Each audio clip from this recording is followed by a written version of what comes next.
Good morning again, Year 4. So today in maths, we're going to be using what we've learnt from the week to help us to answer questions that involve multiplying by 3-digit numbers, which sounds complicated, but it's just one step on from what you did yesterday.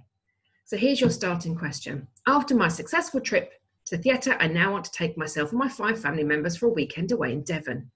The cost of the cottage for one person is £156. How much money will I need to pay for all of us? That's the first thing you need to work out.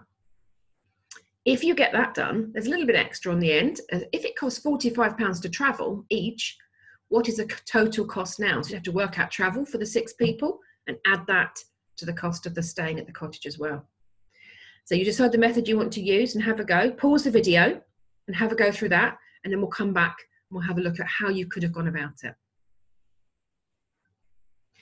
Okay, so if we look at this page, the question you were needing to answer is 156 5 times multiplied by 5.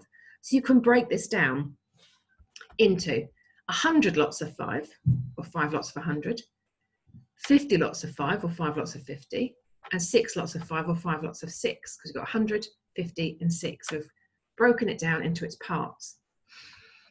50 times 5, we can break down still further. We can do 10 times 5, and then because there are 5 10s in 50, we can multiply that answer by 5 to get that one, and then add them all and combine them back together. But if we think back to how we worked yesterday using that short method, it's a much easier way for us to work. There's less room for error. So if you have a look down here, this is how you would set out the short method for 156 times 5. So your first job would be to multiply 5 by 6. Okay, so 5 6 are 30.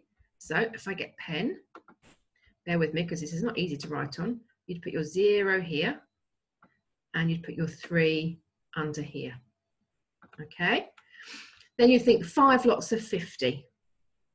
So 5 lots of 50 is 250, and then we've got 30 here, so that makes 280. So I can put my 80 in my tens column and put my 200 in my hundreds column. Then I've got 5 lots of 100, which is 500.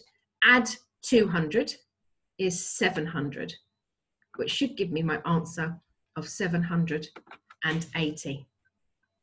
If you're comfortable with that method, have a go at using that for the rest of the questions today. You might want to break it down into that longer method yesterday, or you may want to go back to partitioning it into its parts here and working it that way. It's entirely up to you, but let us know how you get on.